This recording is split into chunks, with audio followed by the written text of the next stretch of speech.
Okay, I think I got this deck ready. There we go. I just need to add a few more little things to it. Let's see. I just need to add a little bit of Spice with the Embercleave, little Annette's Heart in the Forge, Barada to help play some lands on the top, Dryad to play some extra lands, a little bit of Gods, because why not? Well, God more in the singular. And then we'll just throw those into the deck, and for this being the deck cannon, like with all cannons, we need some fodder of sort. Okay, I need to first cut some cards out for it. Let's just throw, yeah, just some general jank stuff. Throw those in. There we go. But for cannon, we do need some fodder. What would be the best fodder? I think it's safe to say the fodder is going to be some goblins in this episode of the Brewing Labs.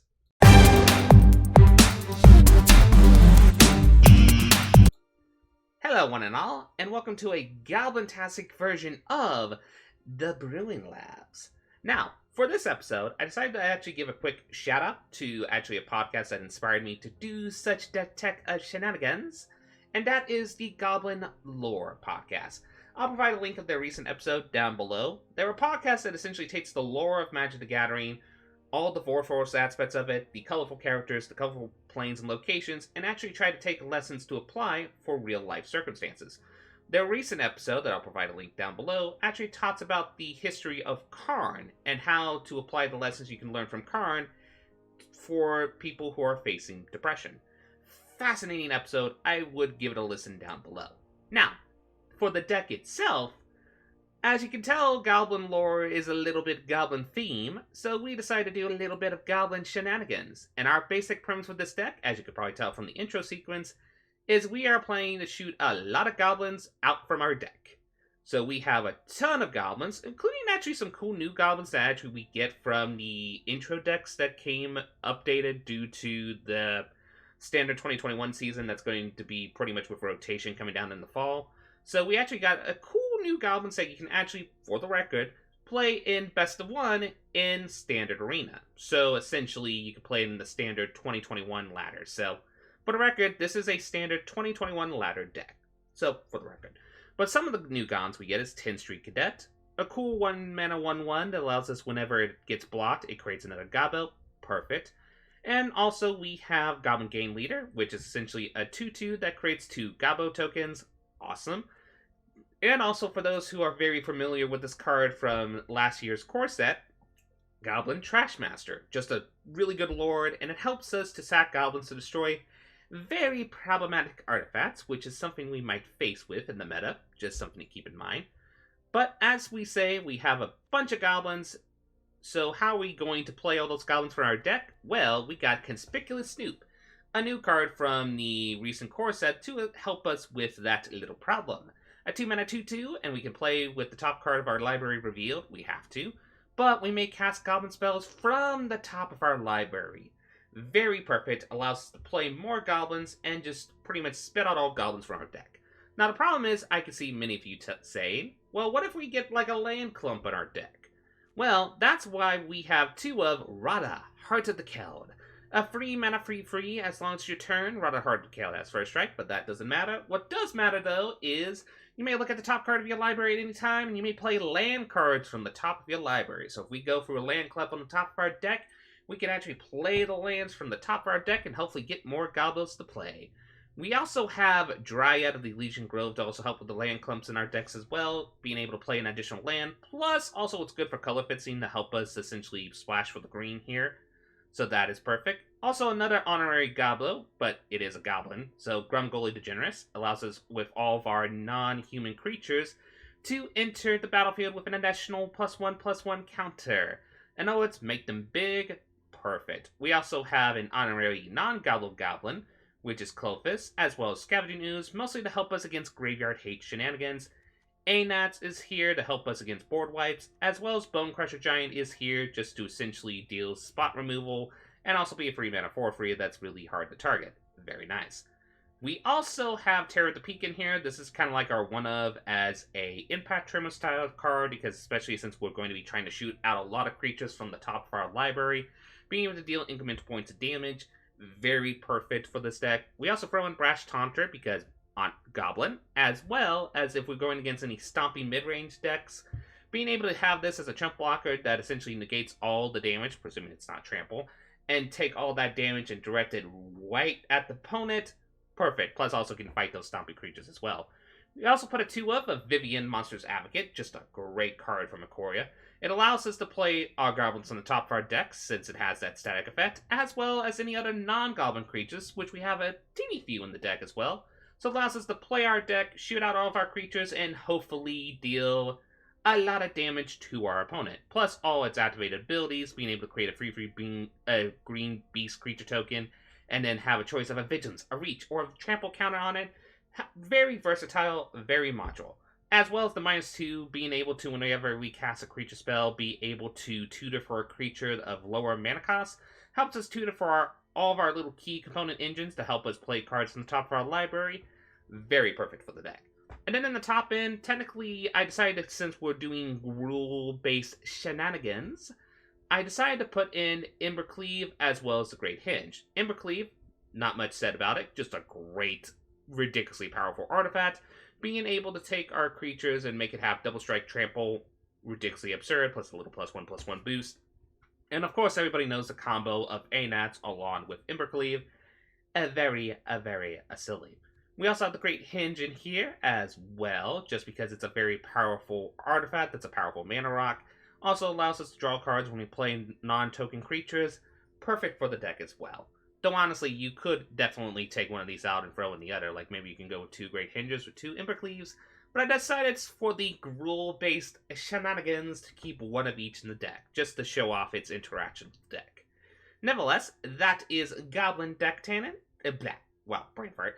Goblin Deck Cannon. So let us see how this cannon fires in the Standard Core 2021 ladder, shall we? Okay, our first opponent is Kun. Okay, let's see what shenanigans our opponent has. So let's take a look at our hand. It's actually a pretty good hand. We got all of our colors, we got Goblos to play, and we got a spot removal. And ANATs to help protect our Goblos. So that's a keep. Let us see what shenanigans we're facing against. So we're going to keep this hand. Also, due to pre-ordering all of this Zendikar stuff, you get a pet rock. Rocky. And you can pretty much make it go... ba-da-ba-doo. And then it rebuilds itself. Woo. It's a fun little interactive pet. But yeah, we're just now waiting for our opponent. Look like they're doing Gagari-based shenanigans. Okie dokie. So we're going to play one of our Goblin Mountains and play a Goblin. Being very on spot with the thematics, I would say.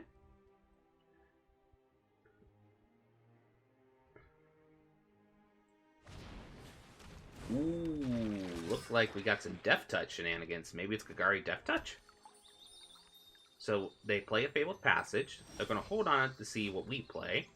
Okay, getting the Dryad is actually really nice here. So what I'm going to do here is play this out. We're actually just going to stomp this. Just protect our Weaselback Red Cap.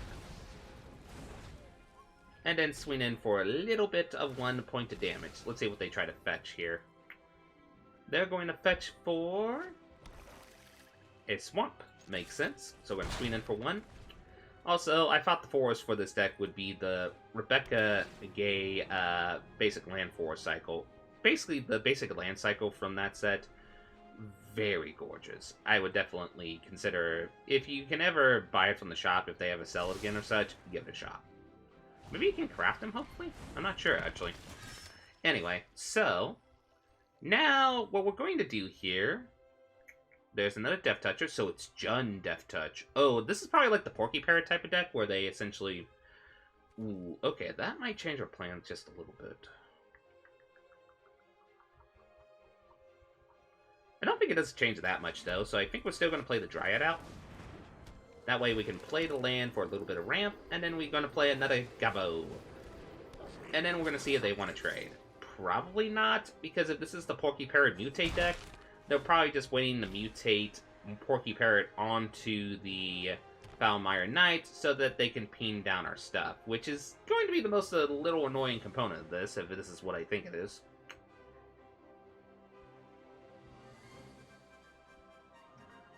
It could also be a variation where it's just fight. Well, it could still be the mutate deck. Hooded Blightbane, though, is a really good card. Ooh, nice. Rada, Heart of the Keld.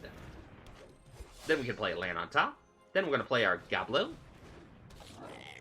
And we got choices here. We can either just swing, but I think I'm going to hold out for a little bit.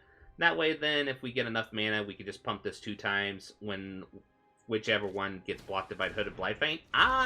So yeah, it is Death Touch tribal shenanigans. So much Death Touch! Ooh, perfect. We get to play Temple of Abandon.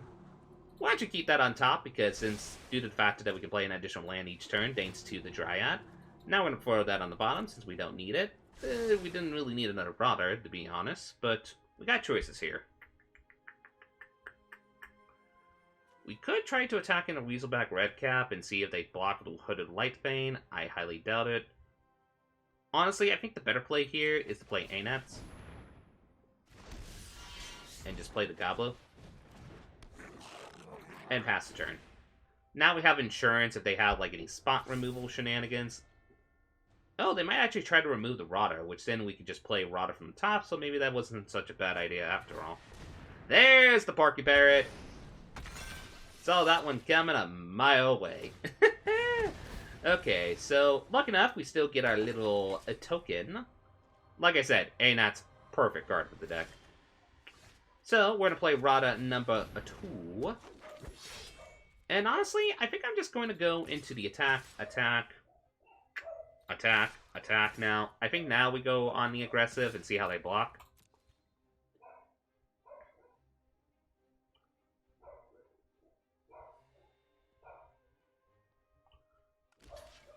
Okay, so they decide they're being smart about this. They're only blocking the things that I can't pump, which makes perfect sense. That way, then it still protects their stuff.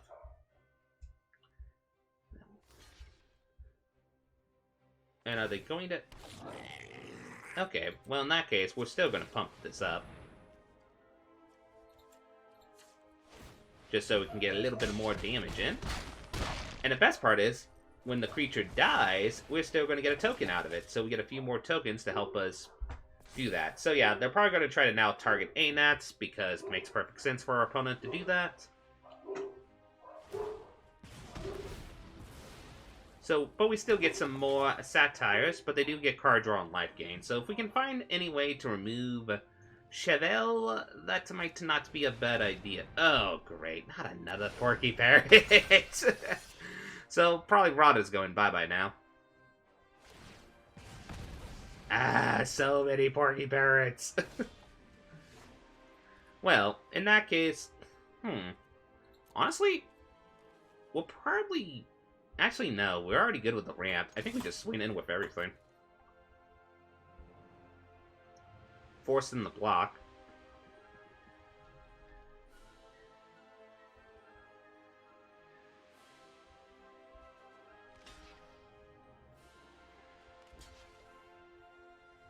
Perfect. So yeah, we're going to pump. Then we're going to pump. And we're going to pump.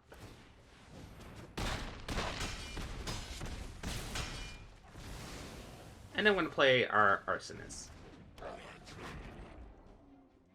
The problem is, no, they can outpeen any of our big creatures, which is a little bit annoying, but presuming they don't have a board wipe of sorts, we could just go in for the wide approach here. And there's another Hooded Blightbane. Yeah. Death Touch shenanigans.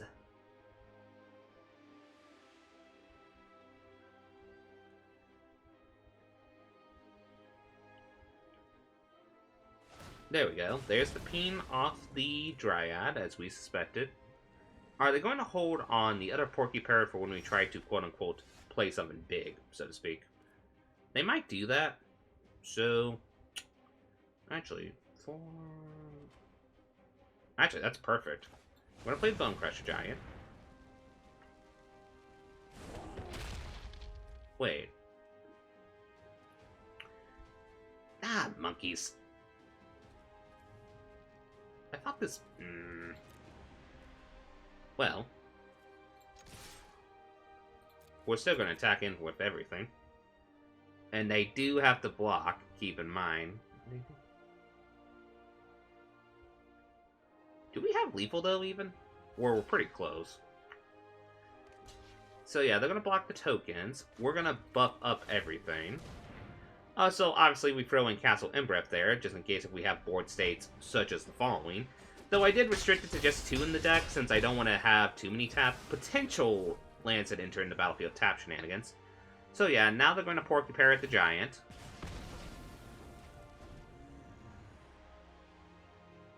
On the bright side, though, if we do get at least 1 land, we can... so many Porky Parrots! Though, on the other hand, presuming they don't have any life gain shenanigans, they could just die to a shock here from a Bone Crusher Giant.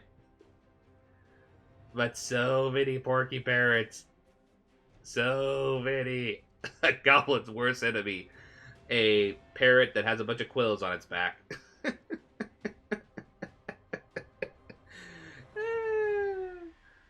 This is the reason why I like playing Standard Core 2021 ladder, for the record.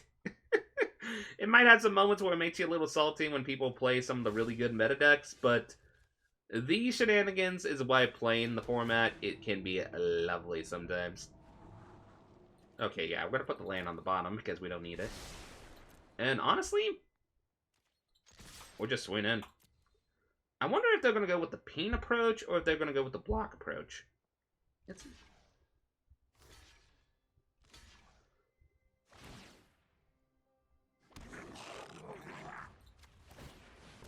Well, we still do this. Oh, and I wonder if the opponent realizes they could have activated their peen and actually prevent the damage. Well, nevertheless, we won against the Battle of the Death Touch Porky Parrots. Woo! Okay, let's see what shenanigans our opponent has next. And they're going against Geeb? I think it's how you pronounce that name. Anyway, Vivian's the awkward card in the hand, but we do have a pretty good hand, so I say that's a keep and hope we get a few Fabled Passages or green sources of mana. Boop, boop, boop. Okay, we're going to play this. We're going to play the 10 Street Cadet and see what shenanigans our opponent has in play. Let me check something real quick. There we go. Ooh, they're playing Celestia shenanigans. I see, I see.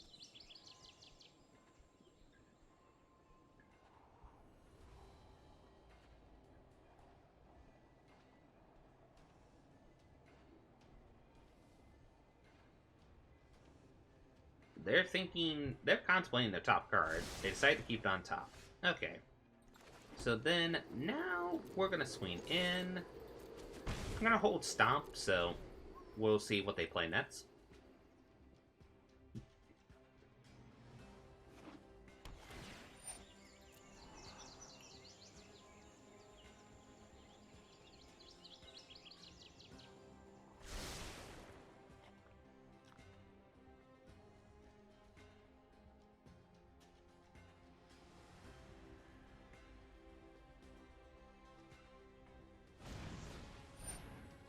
There we go. Well, time to stomp the Giant Killer. Oh, nice. Fabled Passage. That's what we wanted. So then we're going to play a Mountain. We're going to swing in. We're going to go get a Forest. And pass the turn to our opponent. Okay, what Celestian shenanigans they have up their sleeve? Ooh, nice. We can go get another forest, and actually, we can have Embercleave online. Is it good to get Embercleave out now? Nah, why not? Let's get one of the goblins to go to Cleveland. To Cleveland!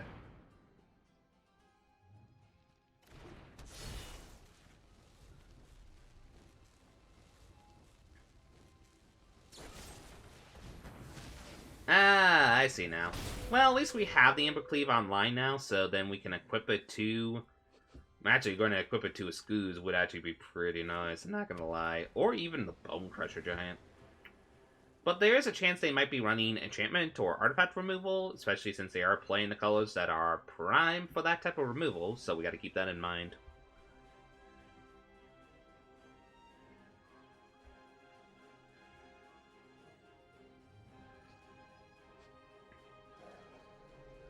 They're looking at that Embercleave and they're like, ooh.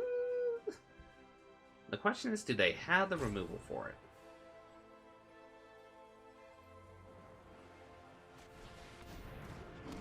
Close. They do have one of the big creatures. Now the question is, do they have another mutate target? If they have another mutate target, then they can destroy the Embercleave. Which, chances are, they probably do. Oh boy, there's the Goblin. Yeah. But there's the Snoop. Okay, here's what we're going to do. We're first going to activate this, eat the Giant Killer. Equip. And honestly, see how they block here.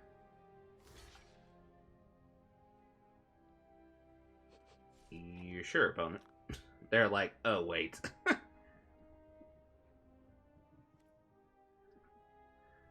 Mostly I'm hoping to destroy one of their Stompy Fiends with this combo here.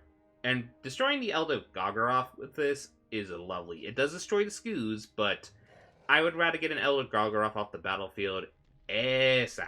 So I do not mind this trade. Oh, they are really thinking on this. They're like, They decided to take damage. Okay. That tells me potentially that maybe they have a Gem Razor, or they're hoping to draw a Gem Razor.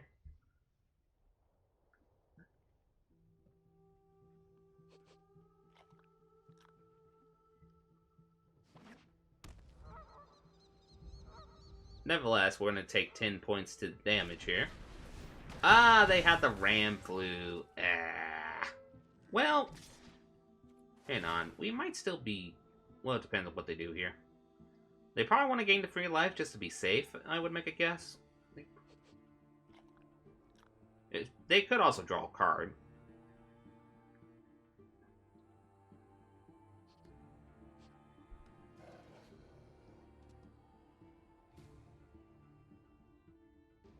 They're thinking here. They decided to create a beast. We're not going to block. We're going to take 6. If we can get land on top, playing Vivian might not be a bad idea. A little bit slow, but not bad. Heroic Intervention's not bad either. So yeah. We're going to play that. And pass the turn, actually.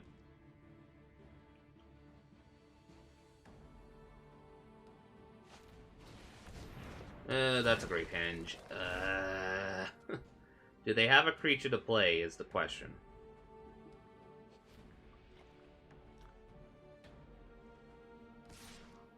Not yet. So, they decide to gain free life. Makes sense. I think I'm still going to block with the Arsonist here just to get a little point of damage to their opponent.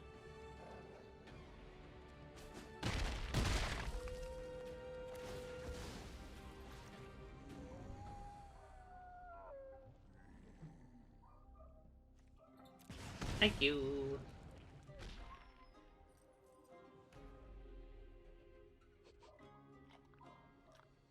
And we have choices here. Please don't have a Gem Razor. Please don't have a Gem Razor. Okay, so we're going to try to equip this. We are going to attack in.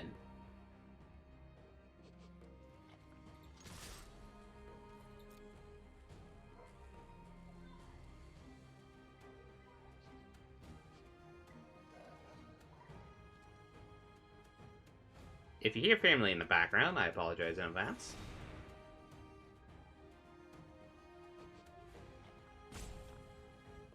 How are they going to block here is the question.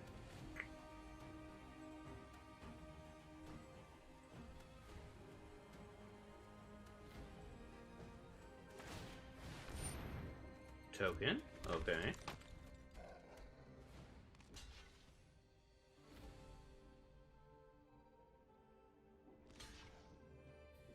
Yes, I wanted them to block with the outer Gargoyle. Yes.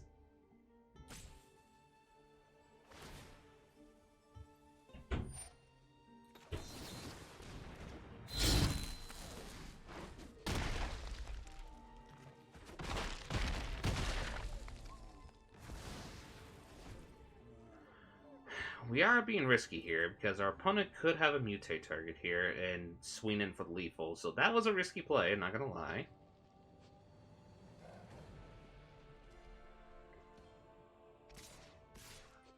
No to swing in. Do they have any buff spells? Doesn't look like it. So they're gonna play something big.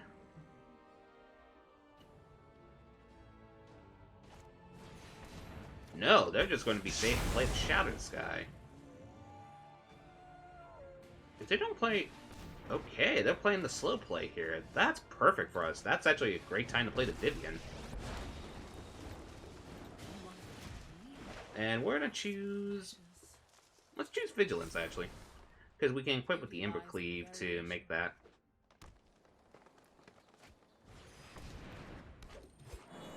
I'm going to draw a card. 2 cards, specifically.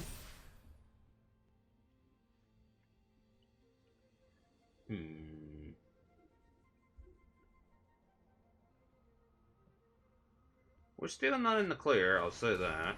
Yeah, they are going to play the build up a board presence game, especially since the fact that this can go to Cleveland, essentially. Well, wait.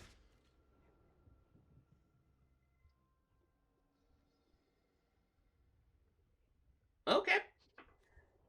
I wonder if our opponent realized they could have actually activated... No, wait. It's an artifact creature, so it has summoning sickness. Okay. Scratch what I just said there for a minute. Okay, here's what I'm going to do. We got choices. We're definitely going to potentially -2 the Vivian, the 2-4 card from our library. I'm kind of debating to -2 on the Vivian, then play Goblin Game Leader. That gets us extra... Yeah, actually, that's the better play here. So we're going to do that. Anats is a great play, don't get me wrong, but the Goblin Game Leader works here because then we can tutor off Rala, which then allows us to play lands on the top of our library if we need to. And also getting that is nice. Plus it also gets us chump blockers for the inevitable when they give haste kind of scenario.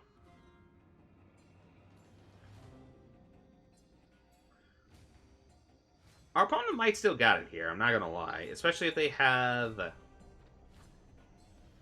any realm of a really big trample creature that has above free power.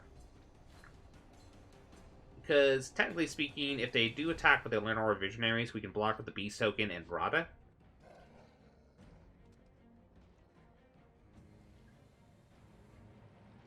And I think they're realizing that.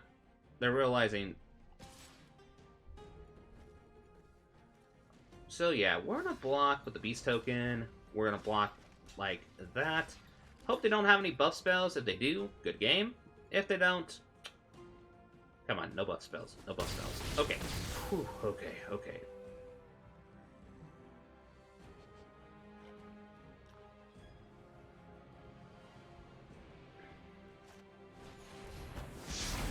And yet again, more Shoutout Sky. Are they going to play a creature?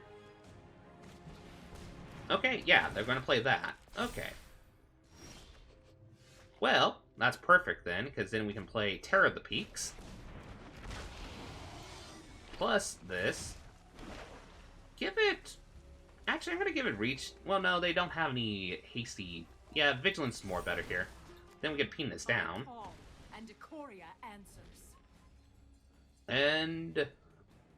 Presuming they don't have an answer here, we might have a good game. I can't believe we survived that!